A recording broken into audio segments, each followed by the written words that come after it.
go. 3 lights, 2 lights, 5 lights, and when they go out, it will be race time in Australia! JP Lou, he's not giving it up that easily! Oh, it's done it! What's happened? What is it out of field? What is it out of field? Are you kidding me? It's not enough! Anthony Waddington wins! They're going one way, and Anthony Waddington into the wall!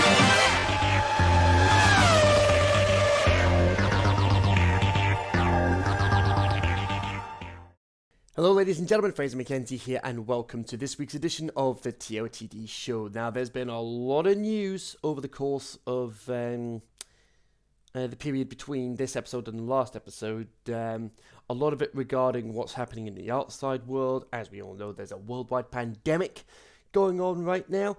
But rest assured, just getting this out of the way folks, the TOTD races and XRL races will still go ahead as scheduled.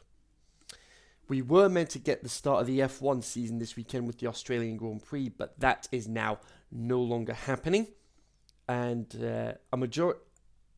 all sporting events for the foreseeable future have been either cancelled or postponed until this all gets sorted out.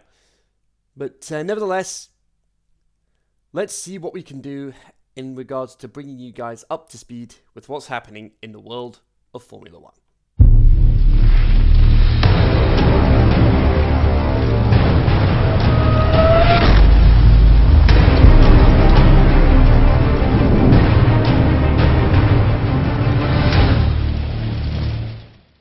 Right, some of the big talking points. Mike Malis, who had announced he was going to be coming back to the TOTD League, has had to step down once again, and as a result, he is not going to be part of the league for the rest of the season. But Mike, it was good to have you back for the couple of races you were with us, and we hope to see you back on the grid next season.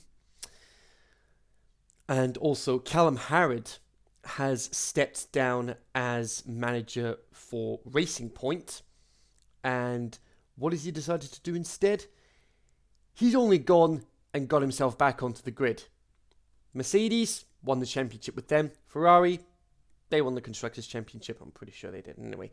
But the biggest talking point here is, of course, the fact that he's now at the last of the 3 big teams, Red Bull Racing.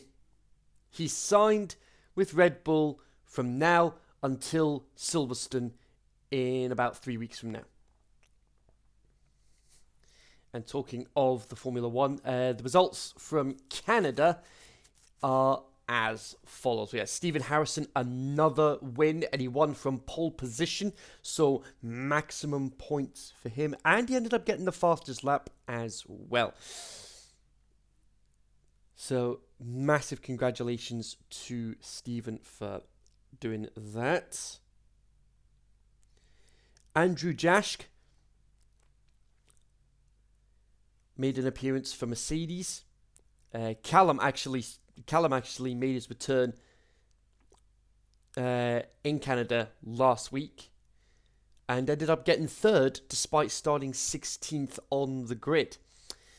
Dan Blackwell has managed to get 4th place. Then we have Chris Harley, Anthony Bauer, Anthony Waddington, Sam Congreve, Dean Barry, and Jamie Keats. That's your top 10. Then you've got Dean Harrison, Matt Anderson, Bryce Falconer, Matt Goodyear, Adrian Solomon, Arthur Bowler, Scott Larvin, Neil, and Mike Malis.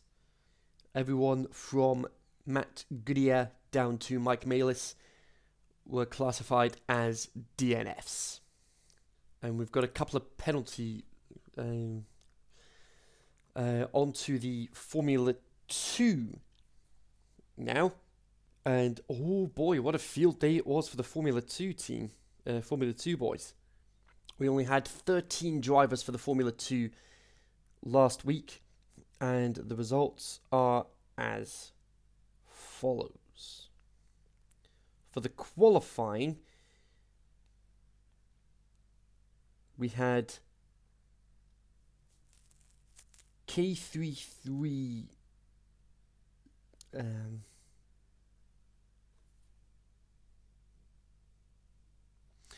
Kieran McMillan making his debut. He started on pole position.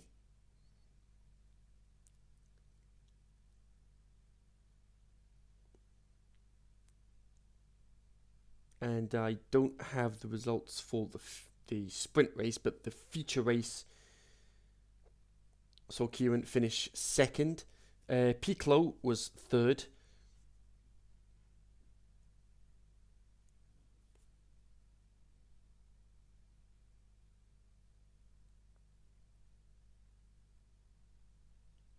And Olivino,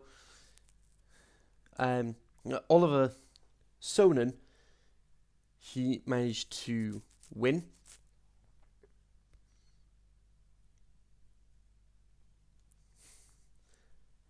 That feature race for BWT.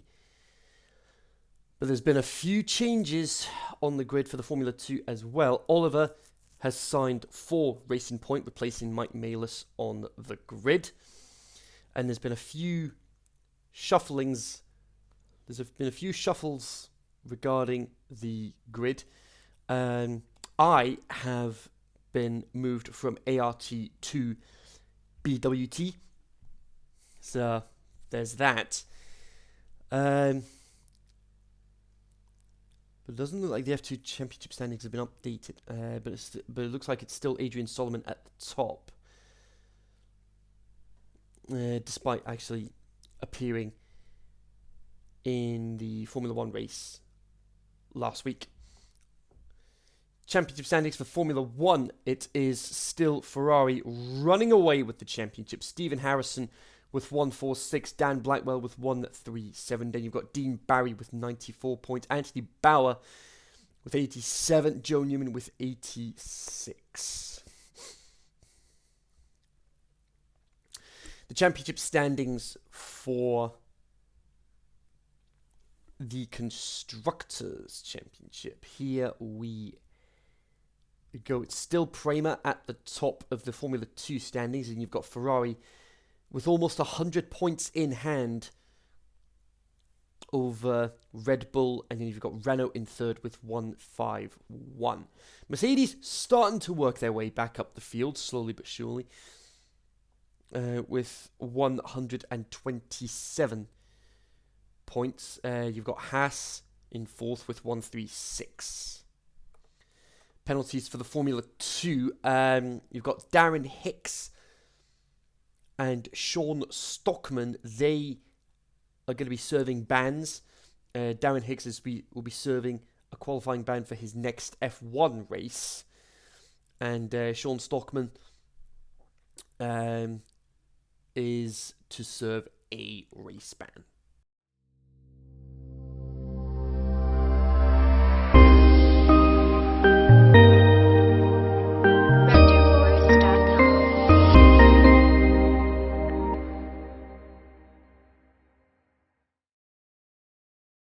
Right, can't get to the bottom of what's happening in the X1 championship at the moment because for some reason I can't see what's happening as far as the standings are concerned. Thanks, Discord. Can somebody fix the issue, please? But nevertheless, I have to go straight to X2 once this decides to load. And it's been a very interesting week for the XRL. You've got Pete Pellini. Wait, that's the X1 standings. Oh, no, wait, hang on. Yeah, that's the X2 standings. Pete Pellini at the top of the standings with 104 points. Jamie Keats on 91. And then you've got Chris Allen with 76.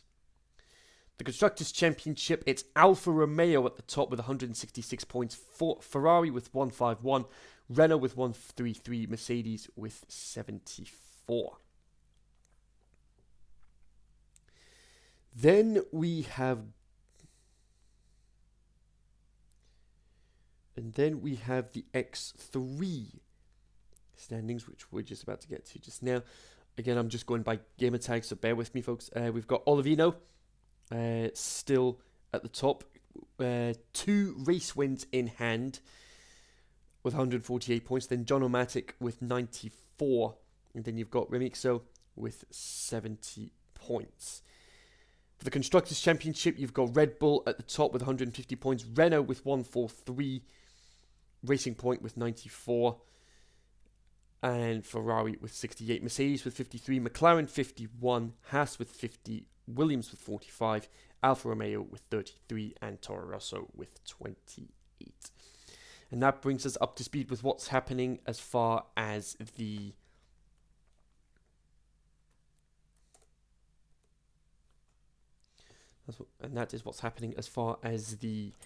TOTD and XRL standings are concerned.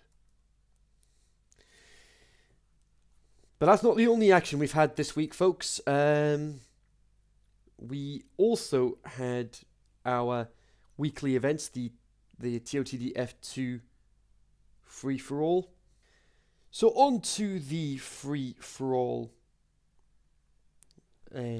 Formula 2 event. We had Olivino winning the feature race, Scott Larvin in second. Then we had Kieran in third. For the sprint race, it was Anthony Waddington, then Andrew Jaschke and Joe Newman. Then we had, so the overall race result, the overall event results, Olivino, Joe Newman, and Scott Larvin. That's your top 3 for that.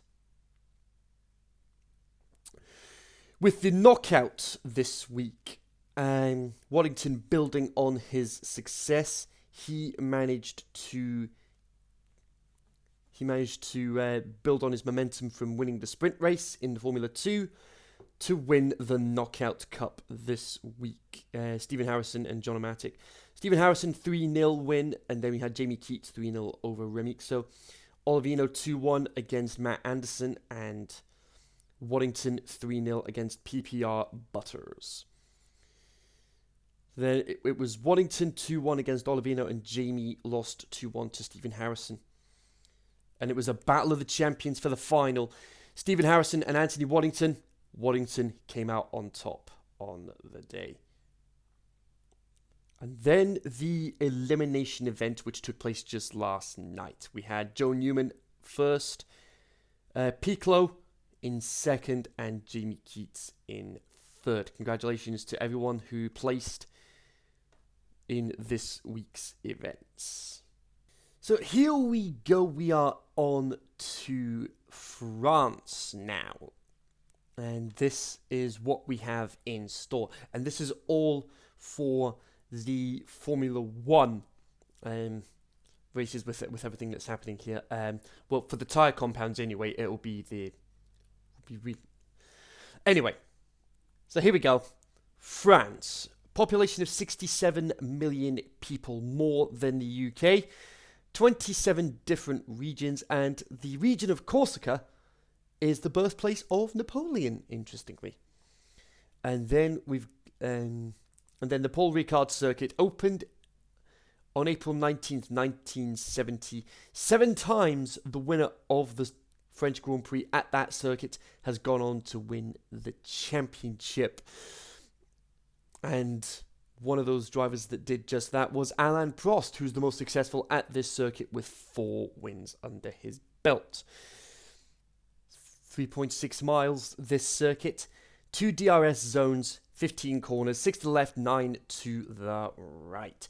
Some of the action zones to look out for: the run down to turn 1, Bottas versus Vettel in the 2018 race, and then turn 8 the same year, Raikkonen versus Ricciardo on that occasion, and then turn 11, the TOTD Elite race. It was Hubert that had a spin on the last lap, resulting in him losing the win. The 3 tyre compounds we have are the C4 for the soft, which will last around 11 to 20 laps. The C3 for the medium, which will last 13 to 23 laps. Not much difference between them, only about half a second. And then you've got the hard tyres, which are about 2 seconds a lap slower. 30 to 43 laps. And you're looking at 29 to 30 seconds for your pit stop around this circuit. So that is it for this week with the TOTD show. We're about to get ourselves ready for the action.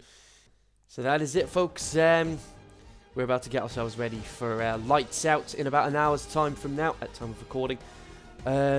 So, with that in mind, we'll see you guys out on the track. And we'll see if Stephen Harrison can continue his dominant run to potentially a second World Championship. Or can Callum Harrod throw a cat amongst the pigeons? Stay tuned to find out. Until then, we'll see you guys out on the track. Bye-bye for now.